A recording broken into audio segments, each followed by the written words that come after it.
있습니다. 왜? 그쪽에서 보여주는 자료들 다 그렇게 될까요? 혹시 병원에 계시면서 모든 치료 환자를 다 약물 치료하고 주사 치료하고 두피 관리했는데 다 그렇게 케이스가 좋을까요? 그러지 않는다는 거죠. 그렇기 때문에 너무 환자를 매출로만 가게 되면 아까 얘기한 것처럼 반대로 병원에 대한 또 악영향이 될 수 있어요.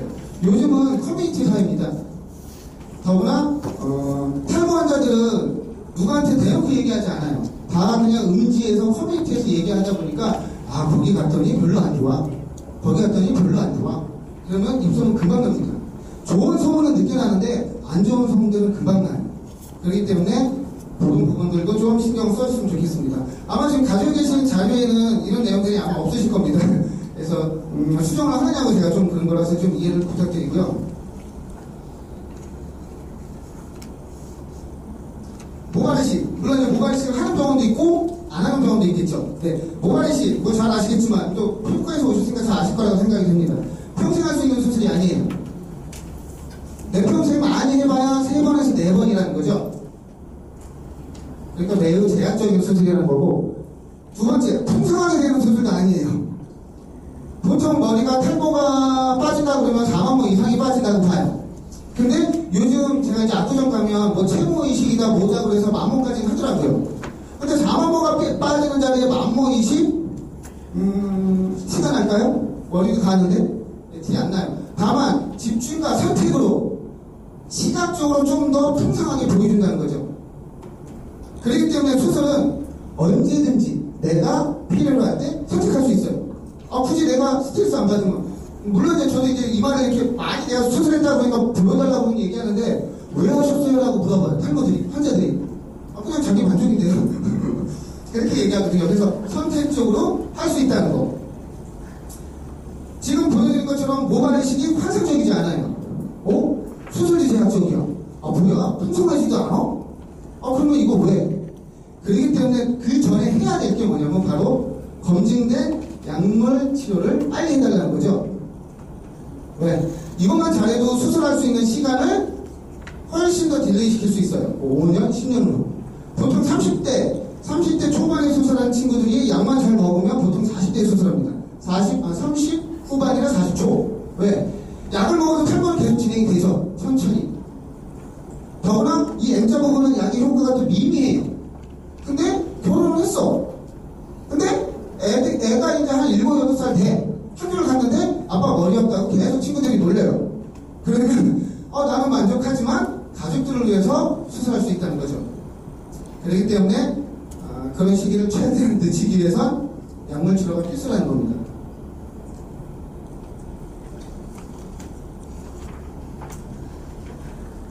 제가 이제 다 열어놓고 하는데 탈모는 잘 아시겠지만 물론 뭐 이렇게 유전적인 탈모 말고 뭐 확산성 탈모, 뭐 원형 탈모 많이 있긴 하는데 기본적으로 유전으로 인한 모발의 노화 현상이에요.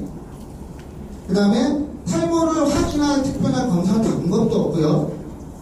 탈모를 완치할 수 있는 유전적 변이를 유도하는 치료 방법도 없다는 거죠. 이걸 왜 설명드리냐면 저번에 병원 컨설팅 갔는데 어떻게 상담하세요라고 물어봤더니 혈액 검사에 뭐 체액 검사에 뭐 이런저런 검사를 하더라고요. 그래서 이런 거 하면 탈모를 알 수 있는 건가요? 라고 물어보니까 충분히 알 수 있죠. 그래서 그러면 저도 한번 해보고 싶은데 제가 M자인지 정술인지 그러니까 해봤는데 아니더라고요. 그냥 뭐 아까 얘기한 것처럼 혈액적으로 뭐가 높아요, 수치가 뭐가 돼요. 그래서 저 M자가 돼요, 정수리가 돼요? 언제쯤 돼요? 그러니까 이제 치료하면서 그런 걸 지연시켜야죠 라고 얘기하더라고요. 벌써 그 병원에 대한 저는 신뢰는 끊었습니다. 물론 저희가 컨설팅 하니까 조절을 해주긴 하는데 잘 되지는 않더라고요. 그 다음에 또 하나는 아까 이제 저도 얘기한 것처럼 저도 모발이식 받았고 약물도 4년 동안 꾸준하게 하고 있어요. 그러니까 탈모는 완치가 되지 않기 때문에 검증된 치료로 꾸준하게 해서 최대한 탈모를 지연시키는 게 가장 중요하다는 거죠. 거기에 아까 얘기한 복합적으로 두피 관리가 됐건 아니면 주사 치료가 됐건 그런 걸로 조금씩 부스터 해주면 좋겠죠. 물론 그런 부분들은 경제적으로 좀 여유가 있는 사람들이겠죠. 그렇다고 경제적으로 여유가 없다고 못하는 사람들은 없어요. 요즘 병원에서 보면 샴푸나 토닉이나 그런 걸 많이 하기 때문에 충분하게 내가 설명만 잘해준다 그러면 가능하다고 보고요. 왜 이런 게 중요하느냐? 아까 얘기한 것처럼 인생에서 중요한 시기에 좀 더 자신감 있는 생활을 오래 하기 위한 거죠. 내가 탈모로 스트레스 안 받으면 굳이 이런 수술, 이런 약물 치료 할 필요 없잖아요. 근데 요즘은 외모 지상주의입니다. 여성분들, 남성분들 다 얼굴을 봐요. 얼굴 잘생겼는데, 이쁜데. 그러다 보니까, 나이는 젊은데 머리가 없어. 스타일링 하는 것도 어느 정도야. 그러다 보니까 그런 시기를 남들한테 좀 더 잘 보여주기 위해서 이런 약물 치료나 수술이 하고 있다는 거죠. 병원에서는 상업적인 마케팅이 아니고, 이제 저희는 양방이잖아요. 다 검증됐고, 한방처럼 비법을 얘기하는 것도 아니고, 두피관리샵처럼 뭐 제품을 하는 것도 아니고, 병원에서는 상업적인 마케팅이 아닌 환자를 배려하고 공감을 얻을 수 있도록 감성적으로 다가가는 게 좋습니다. 물론 오전에 상담, 좋은 분이 상담 방법에 대해서 설명을 해주긴 했겠지만, 이런 부분들, 왜? 요즘은 감성 마케팅 시대예요. 여기 계신 분들, 병원에 있을 때는 직원이지만 본인들이 병원을 간다던가 아니면 뭐 미용실을 간다던가 아니면 다른 데 간다던가 그럼 다 고객입니다. 고객인데 딱 갔는데 뭐 자주 가는 집인데도 잘 몰라. 그리고 갔는데 자꾸 뭘 팔어. 이게 좋아요? 예를 들어서 피부과 보톡스 맞으러 갔는데 이거 하면 좋아요, 저거 하면 좋아요, 언니 이거 하세요, 이거 하세요. 그러면 알잖아요. 다 전문가들이라서. 그러면 마음에 안 들어요. 얘 뭐야, 내가 뭐 물주로 보여? 뭘 팔아먹으려고 그래? 내가 병원에서 그만하고 모르고 있나 보네? 그렇게 얘기한다는 거죠. 감성적으로 그 사람을 공감해주는 게 가장 중요하다는 거죠. 이제 거의 끝부분입니다. 감성 마케팅에 맞게 병원에서는 탈모 환자의 마음을 공감하며 위로해주면서 감성적으로 다가가야 한다는 거죠. 공감. 아까 얘기했죠. 쉬운 단어인데 잘 못해요. 혹시 여러분들 생각해 보셨나요? 나는 내 환자를 되게 공감해. 내 환자가 탈모 때문에 스트레스 받고 있는 부분을 나는 다 이해해. 거기에 대해서 내가 뭘 조언해 줄지, 뭘 도와줘야 될지 그렇게 생각해 보신 적이 있으신가요? 그냥 시키니까 아니면 그래 그냥 뭐 환자니까 그렇게 그냥 단순하게 생각해 보신 적은 없나요? 아까처럼 그런 공감을 하면서 감성적으로 다가가야 환자는 병원의 모든 치료를 신뢰하며 따라올 수 있게 함이 위험입니다. 왜? 이제 환자가 교감이 있어야지 실장님을 믿고 두피관리사를 믿고 원장님을 믿는데 그러지 않는데 전혀 그러지 않아요. 저도 그래요. 저도 애를 키우지만 이제 어떤 소아과에 보면 사람 되게 많아요. 왜? 5분씩 진료를 해줘요.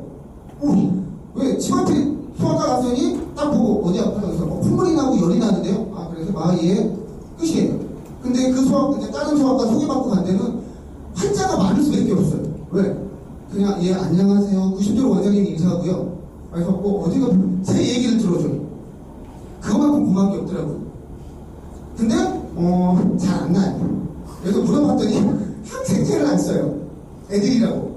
항생제는 나중에 써야 된다고 그러더라고요. 그래서 계속 또 한편으로는 물론 이런 일을 해서 그런지 모르지만 이거 한 방에 그냥 항생제 써서 좀 끝내주지 귀찮게 이 먼데까지 사람도 많이 기다려야 되는데 그렇게 생각하게 되는데 그런 게 중요하다는 거죠. 공감하고 별거 아닌 것 같은데 환자는 거기에 감동을 받아요.